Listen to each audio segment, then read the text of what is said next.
స్థలం లేదు అని చెప్తే చక్కగా అద్భుతంగా అందరికీ ఇళ్ళు కట్టించాడు పృథు మహారాజు. అందరూ కూడా తమ తమ కులవృత్తులను చేయడం మొదలుపెట్టారు. అలా కమ్మరి వారంతా కలిసి ఒక చోట నివాసం ఏర్పరచుకున్నారు. కుమ్మరి వారంతా కలిసి ఒక చోట నివాసం ఏర్పరచుకున్నారు. ఇలా ఒక పని చేసే సముదాయం అంతా ఒక చోట నివాసములు ఏర్పరచుకొని కమ్మరివాడ, కుమ్మరివాడ, కోమటివాడ, బ్రాహ్మణవాడ ఇట్లా వాడవాడలుగా జన సమూహములన్నీ ఏర్పడడం మొదలుపెట్టారు. ఎందుకోసము అంటే ఒక రకమైన నైపుణ్యం ఉన్న వాళ్ళందరూ ఒక దగ్గర ఉంటే వీటికి ఏదైనా రాకపోతే ఆ కుల పెద్దలను అడిగి తెలుసుకుంటారు, దాంట్లో నైపుణ్యం పొందుతారు. అందుకని కులస్తులంతా ఒక చోట ఉండడం మొదలు పెట్టారు. అప్పటి నుండే సంఘ జీవనములు మొదలైనాయి. ఆ విధంగా ప్రజలందరూ సంఘ జీవనములు ఏర్పరచుకొని ఇలా కాలం గడుపుతూ ఉన్నారు. ఇలా కాలం గడుపుతూ ఉంటే పృథు మహారాజు ఒకసారి 100 అశ్వమేధ యాగములు చేయాలని సంకల్పం చేశారు. 100 అశ్వమేధ యాగములు చేస్తే ఏమవుతుంది? 100 అశ్వమేధ యాగములు ఎవరైతే పూర్తి చేస్తాడో వాడు ఇంద్రుడితో సమానమవుతాడు. అలా ఇంద్రుడితో సమానమయ్యేంతగా ఆ 100 అశ్వమేధ యాగములు చేయాలని సంకల్పించిన పృథు మహారాజు నిరాటంకంగా 99 అశ్వమేధ యాగాలు పూర్తి చేశారు.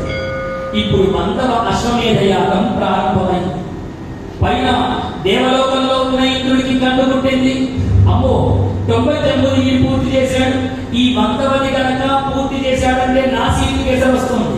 కాబట్టి ఈ 100వ అశ్వమేధ యాగం కాకుండా ఎలాగైనా వీడిని ఆపేయాలి అనుకున్నాడు. అశ్వమేధ యాగము అంటే ఒక అద్భుతమైనటువంటి గుర్రాన్ని యూపస్తంభానికి కట్టివేసి ఆ హోమము చివరి రోజున ఆ గుర్రమును అక్కడ బలి ప్రదానం చేయడమే అశ్వమేధ యాగం. మేధము అంటే బలివ్వడము అని అర్థం. ఇది కలియుగంలో నిషిద్ధమైన యాగం. ఇప్పుడు ఏ గుర్రాన్ని ఏ మేకను బలిస్తే మనం తీసుకెళ్లి కృష్ణ జన్మస్థానంలో ఇస్తారు. కాబట్టి కలియుగంలో నిషిద్ధమైనటువంటి యాగం. అప్పుడు పృథు మహారాజు చేశారు.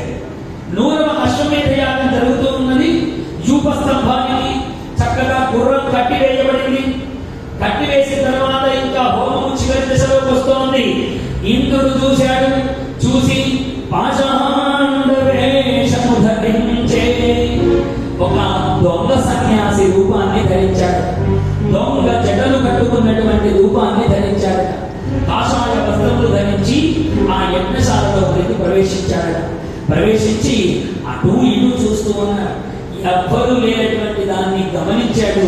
ఆ యూపస్తంభానికి కట్టివేయబడినటువంటి ఆ గుర్రాన్ని దొంగలించి తీసుకెళ్తున్నాడు. ఎప్పుడైతే గుర్రము లేదో అశ్వమేధ యాగం ఆగిపోతుంది. ఆ విషయం గమనించి వాడు ఆ గుర్రాన్ని తీసుకొని పారిపోతూ ఉన్నాడు. ఈ విషయం గమనించాడు పృథు చక్రవర్తి యొక్క కులగురువు. గమనించి పృథు మహారాజేమో యజ్ఞంలో కూర్చొని ఉన్నాడు. యజ్ఞములో స్వాహాకారములు చేస్తూ ఉన్నాడు. పృథు మహారాజుని దీక్షా విరమణ చేయించడానికి వీల్లేదు. పృథు మహారాజు కుమారుడిని పిలిచాడు. కుమారా, అదిగో యజ్ఞాశ్వము దొంగలించి తీసుకువెళ్తున్నాడు, ఆ యజ్ఞాశ్వాన్ని రక్షించు అని చెప్పాడు. రక్షించమని చెప్తే పృథు మహారాజు కుమారుడు చూశాడు. కాషాయ వస్త్రములు ధరించినటువంటి స్వామీజీ వల్లే ఉన్నారు, ఆయన వీరికి బాణాలు వేయడం మంచిది కాదేమో అని గురువుతో అంటే, రేపు బాలక, వాడు కాషాయ వస్త్రధారి అయినటువంటి వాడు కాదు, పాషాండు దొంగ సన్యాసి వేషం ధరించినటువంటి వాడయ్యా, కాబట్టి వాడిని వెంటనే సంహరించు అన్నాడు. ఈ మాట విన్నాడు. ఏమున్నది? కుంఖాలుగా బాణాలు వేశాడు.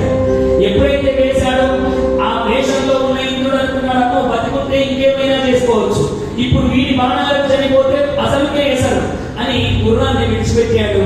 వాడు వేసుకున్నటువంటి ఆ దొంగ సన్యాసి రూపాన్ని భూమండలం మీద విడిచిపెట్టాడు. ఇంద్రుడు వెళ్ళిపోయాడు. గుర్రం తీసుకొచ్చి మళ్ళీ కట్టేశాడు. హోమం ఇంకా నడుస్తూ ఉన్నది. ఇంద్రుడు ఆ సమయంలోనైతే విడిచిపెట్టాడు, కానీ మళ్ళీ కట్టుకుంటుంది. ఎలాగైనా దొంగలించాలనుకున్నాడు. ఇప్పుడు దొంగ శివుని వలె వేషము కట్టే దొంగ శివుడిలాగా వేషం కట్టాడు. అచ్చము జటాజుటములు ధరించి సర్పభూషణములన్నీ వేసుకొని ఆ యజ్ఞశాలలోకి వచ్చాడు.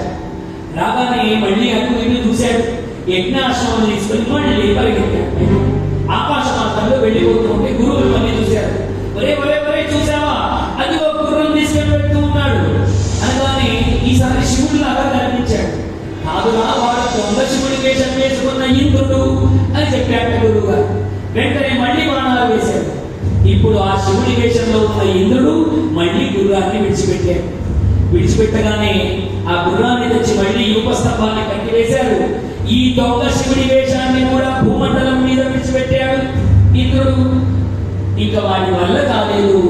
ఆ అశ్వమేధయాగం పరిపూర్ణమైపోయింది. ఇప్పుడు పృథు మహారాజు అభినవ ఇంద్రుడి మాదిరిగా మారిపోయాడు.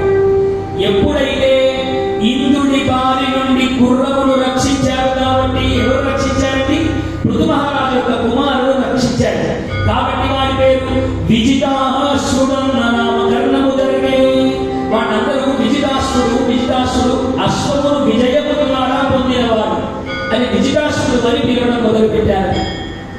తండ్రికి చెప్పాట, నాన్న ఇలా ఇంద్రుడు దొంగ వేషములు వేసుకొని మన యజ్ఞాశ్రమను దొంగలిస్తూ ఉంటే నేను రక్షించాను నాన్న అని చెప్పగానే ఈ పృథు మహారాజు కోపం వినండి, ఇప్పుడు హోమం చేయండి, ఈ హోమంలో ఇంద్రుడు భస్మమైపోవుగాక అని ఇంద్రుడి మంత్రములతో సహా హోమం ప్రారంభం